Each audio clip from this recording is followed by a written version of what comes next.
This is video 4 in the new series of CheckIron videos for 2024.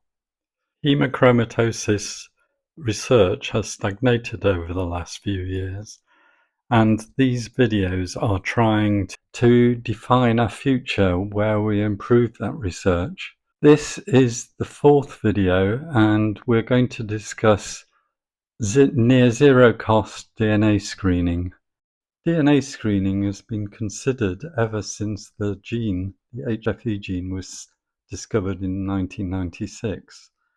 But at every juncture, it's been rejected because of perceived costs. But in many cases, the real reasons behind this are no longer valid and have been made outdated. And this is what we're going to discuss in this video.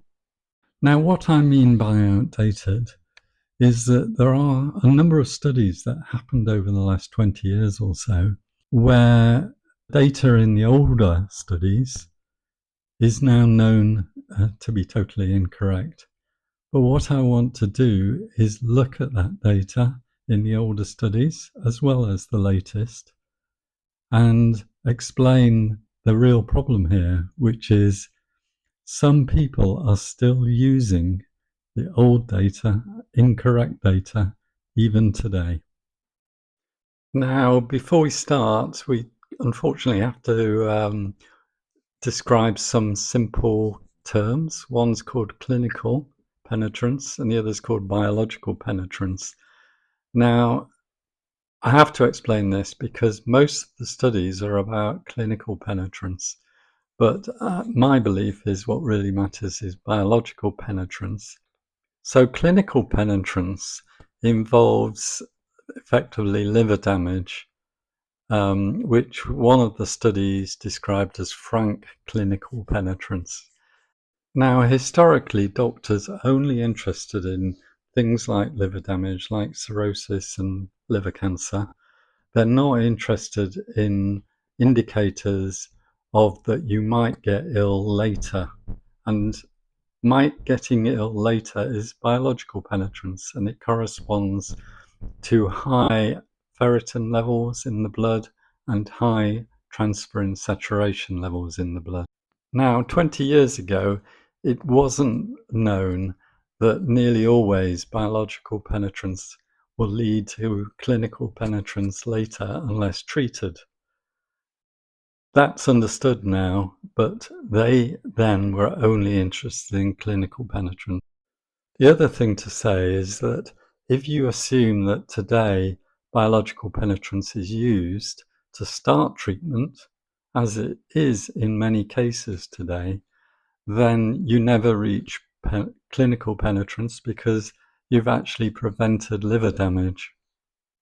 Now let's go back in time to 2006, and a guy called Beutler was the man that did a study. So this study from San Diego was first authored by Ernie Beutler, who is a hematologist at the Scripps Clinic. And they screened 41,000 adults in San Diego. Really a big job. And they did this at a health clinic, and they did iron studies and genotype, and had a questionnaire. The next slide. These are the results that showed he had 152 C22I homozygotes and 616 compound heterozygotes, and that kind of fits with the numbers of predicted individuals who are homozygote or compound heterozygotes. 67% of the C22Y homozygotes had an elevated ferritin, but interestingly, there was no difference in any symptoms from the controls, and there was only one patient that had typical signs and symptoms of hemochromatosis. So the results that showed he had 152 C22I homozygotes and 616 compound heterozygotes, and that kind of fits with the numbers of predicted individuals who are homozygote or compound heterozygotes. 67% of the C22Y homozygotes had an elevated ferritin, but interestingly, there was no difference in any symptoms from the controls, And there was only one patient that had typical signs and symptoms of hemochromatosis. So you wouldn't believe what decisions were made based on this data. For a start, they only found one person with hemochromatosis, which, as a statistician, this is not a good set of data to have one person.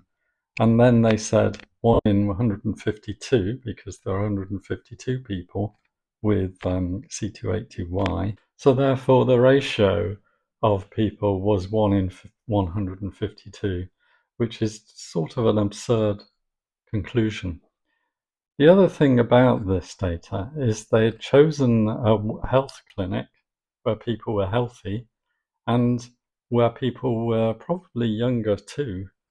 The point is hemochromatosis is an age-dependent disease, and therefore, to do a population study, you need a population of all ages, all the way up to probably 90.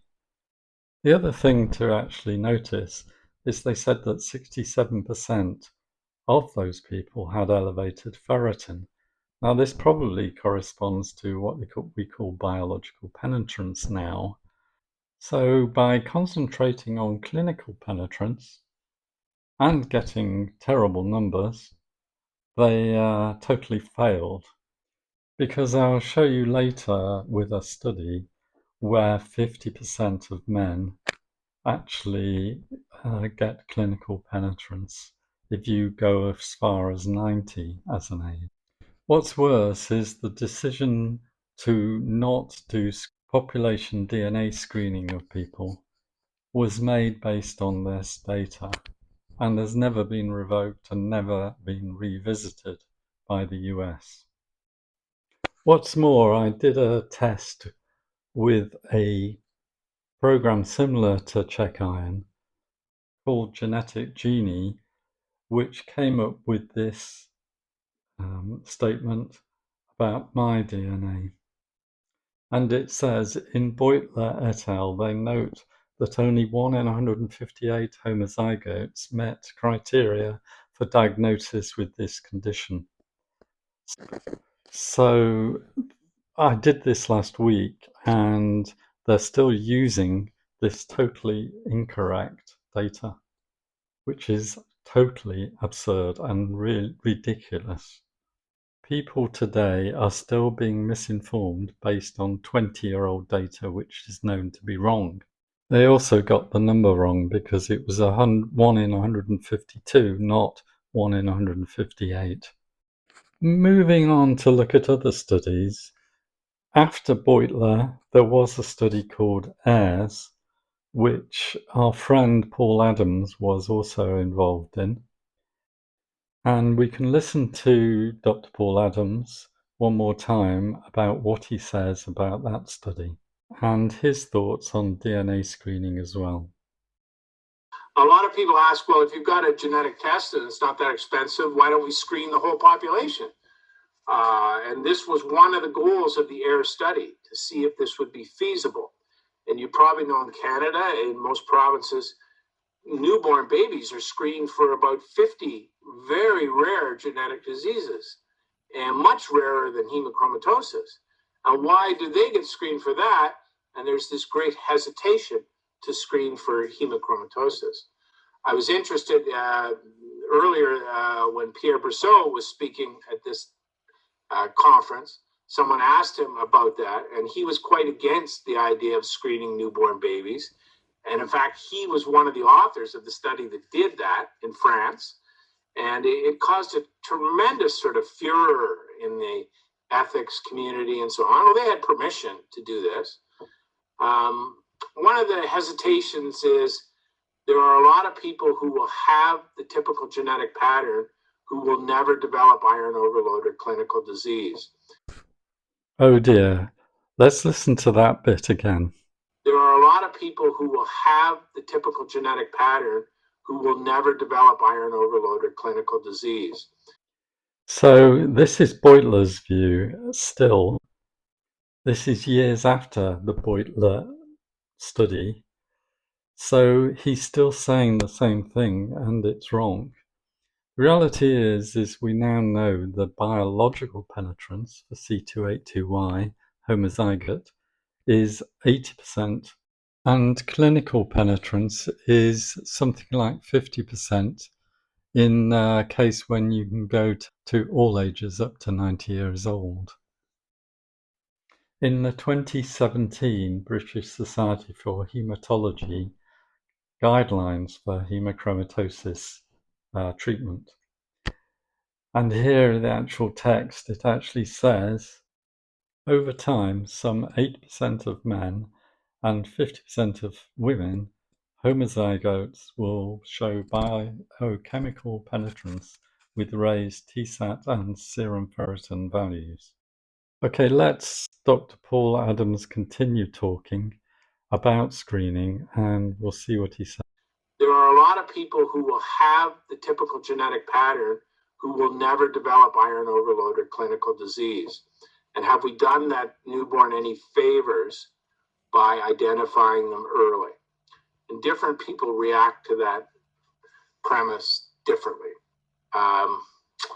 There is a risk of sort of a stigmatization. For example, if you identified a newborn baby with typical C282Y homozygote, anytime that child became ill with a sore throat or the flu or whatever, the mother might think it's iron overload.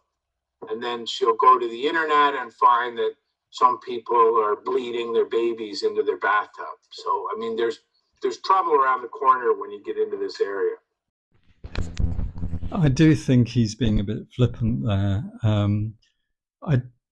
His point is you might need some education or genetic counselling for people who are found to have hemochromatosis on the genetic screening. But that's all. I think it is purely a matter of education. And it's overly flippant to talk about bleeding babies here. That's just not on. And it's not a valid reason for not doing genetic screening at all. Now let's go back to all the studies, and you can see that the Heirs study was slightly bigger than CheckIron, but CheckIron itself is bigger than Beutler. By the way, the Heirs study cost $30 million, and obviously the CheckIron study has cost nothing. Now the final study is called UK Biobank, which has been done by Exeter University, and this is a massive study because they've managed to get hold of NHS UK data with 500,000 people in it and their medical records. Let's listen to Dr. Janice Atkins from Exeter Medical School. That we've been working on to research hemochromatosis, and that's called the UK Biobank. So the UK Biobank is a very large community volunteer sample of over 500,000 participants. People were recruited from 22 assessment centres throughout England, Wales and Scotland. And the people within UK Biobank were aged between 40 and 70 years at baseline. So within this particular study, people had to fill in very detailed questionnaires on their medical history, their lifestyle, and they also undertook a full day of assessments. So things like their blood pressure and ECG, physiological measurements were assessed. Also, all the people in Biobank provided blood samples and had a full genetic screen. So all the people in Biobank have been genotyped for the common C282Y and H63D hemochromatosis genotypes. It's a registry in the UK and also the death records. And for half the people within this cohort, we also have primary care records. So we have information on the general practices they've visited. So the things to say about this study is it only went up to 70 years, which is still a lot better than probably the earlier studies. The other one is that the blood sample was only for genetics and it wasn't ferritin and transferrin saturation at all, which is probably because it's not standard practice to take those measurements in the UK. and also in the US, which is a bit of a failure. But they are planning to do this in a later part of the study. This study is a really, really large study of community genotyped hemochromatosis people. So we've particularly focused on the people of European ancestries who have the the highest prevalence of the hemochromatosis genotypes. So we focused on over 450 people with a European descent. And of those, there are 2,890 C282I homozygotes, or a prevalence of 0.6%, which is 1 in 156 people in the UK Biobank that tend to have this high-risk genotype. I have to say this is a very interesting study and very useful and very much up to date, as this presentation was in 2022. But one of the things is they're still only interested in clinical penetrance and not in biological penetrance. I mean, we've already explained why that probably is. It's because they didn't have the blood serum iron levels. But here's some of their results following here. Looking at the diagnosis of hemochromatosis in the UK Biobank by the end of follow-up, we see that only a small subset of the C282I homozygotes have actually been diagnosed with hemochromatosis. So by the end of follow-up, 25% of all the men have been diagnosed with a mean diagnosis age of 55 years, but only 12.5% of all the females were diagnosed, the slightly later age of diagnosis of 58 years. So the vast majority of these people are remaining undiagnosed. Looking at the characteristics of UK Biobank participants at baseline, the age is very similar across genotypes, but interestingly, we see that the people who are obese, that tends to be less likely in the C282I homozygotes compared to those with no mutations and common conditions. And what we found is that based on self-reported diseases at baseline, the male C282I homozygotes had an increased risk of several different diseases, including a fourfold risk of liver disease and also a doubling in the risk of osteoporosis, both rheumatoid and osteoarthritis, an increased risk of pneumonia, and also increased risk of type 1, type 2 diabetes combined. Interestingly, though, the male homozygotes had a slightly decreased risk of coronary artery disease. Looking at the women in comparison, we only see an increased risk of osteoarthritis in the female C282I homozygotes. So none of the other outcomes we examined were increased in the females. It was just this osteoarthritis, which showed a 30% increase in risk. So within Biobank, we've also looked at overall penetrance to any disease. And so we combined a number of common diseases. So we looked at diagnosis of either hemochromatosis itself, liver disease, liver cancer, osteoarthritis, rheumatoid arthritis, and diabetes. And what we find is that there's excess disease in male C282I homozygotes, which is found in 1 in 5 of the males. And in females, this excess disease is only seen in 1 in 10. And looking at this graph here as well, we see that with increasing age, there's more increasing disease, and that's the case across all the genotypes, obviously, that there's much more disease in the C282I homozygotes compared to the heterozygotes or those with no mutations. Let's make the point again that this is clinical penetrance, not biological penetrance, but it is very interesting results, and we'll move on from there. In these men in UK Biobank, there were 21 cases of incident liver cancer. Of these, 14% died from liver cancer itself. And the really interesting thing here is that 10 of those men, so 10 of the 21, weren't diagnosed with hemochromatosis at baseline. So around half of all the people that get, of the C282I homozygotes that get liver cancer, weren't diagnosed with hemochromatosis prior to the liver cancer diagnosis. So the shocking point here is that 10 would not have been diagnosed with liver cancer had they not been part of this study. And also 14 of the 21 actually died. Now, is this not a point for having detection at the earlier stage of DNA screening and then blood screening at regular intervals. Let's hear a bit more. Shown to be linked to dementia and other neurodegenerative diseases, with iron thought to have roles in oxygen transport, myelin production, and metabolism of neurotransmitters. So we wanted to look at associations between hemochromatosis genotypes and brain features on MRIs, and also risk of incident dementia. So a subset of people in UK Biobank have got MRI images. So 28,000 people have been imaged in the Biobank sample. 206 of these were the C2H2I homozygotes. And what we see is that in the C2H2I homozygotes, there's a lot more brain iron deposition in regions associated with dementia. This plot here shows the risk of several outcomes, including dementia and delirium, according to hemochromatosis genotypes. And what we find is that in addition to seeing this increased iron deposition in the MRI scans, male homozygous individuals also have an increased risk of incident dementia. So we see an 83% increase in the risk of dementia, and we also see an 82% increase in the risk of delirium. Fantastic resource because it's the largest study of C2H2I homozygotes in the world. It has very detailed genotype and phenotype information. A few things to consider, though, is that the sample consists of healthy volunteers, but we have shown that the mutation prevalence is very similar to other studies. Another drawback of Biobank is that there are no measures on the blood iron levels.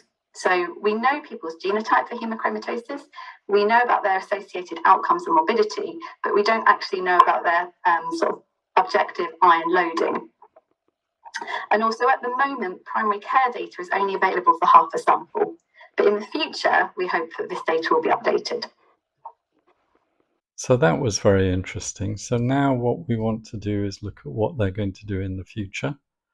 And this is from 2022 onwards until now and beyond. Research also will hopefully do some economic evaluation and modelling for possible options to improve earlier diagnosis and screening strategies.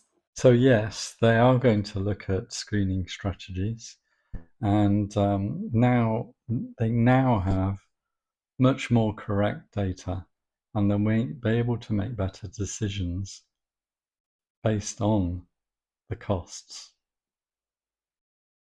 And finally, Professor David Meltzer, who is in charge of the hemochromatosis work at Exeter University, has written a blog in the BMJ which states that if you take the age up to 90 years old, then you can get 50% clinical penetrance for men.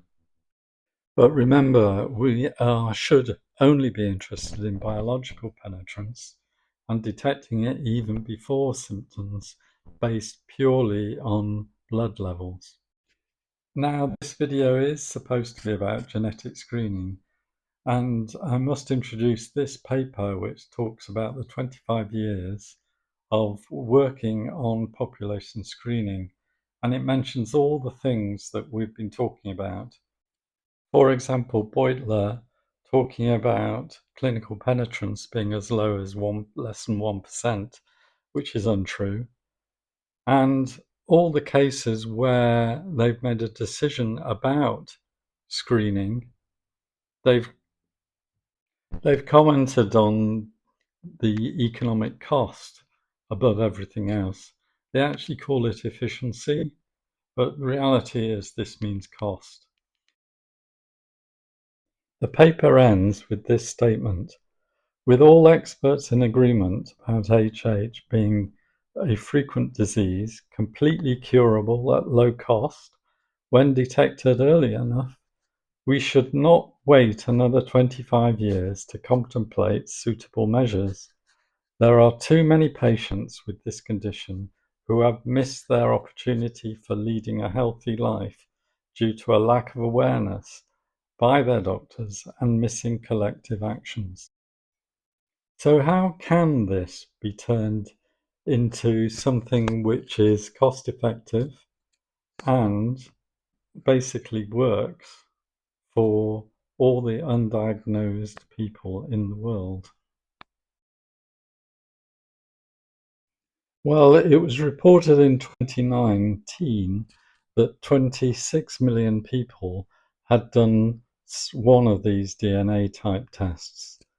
And the point I'm making is they've already paid for this DNA test, and therefore they could share it again with sort of medical organisations. For example, in the UK, they could share with the NHS and therefore allow all sorts of things to be done. A database could be built for really nothing and then used to not only analyse for hemochromatosis, but it can analyse for the risks for all of the diseases and drug interactions as well.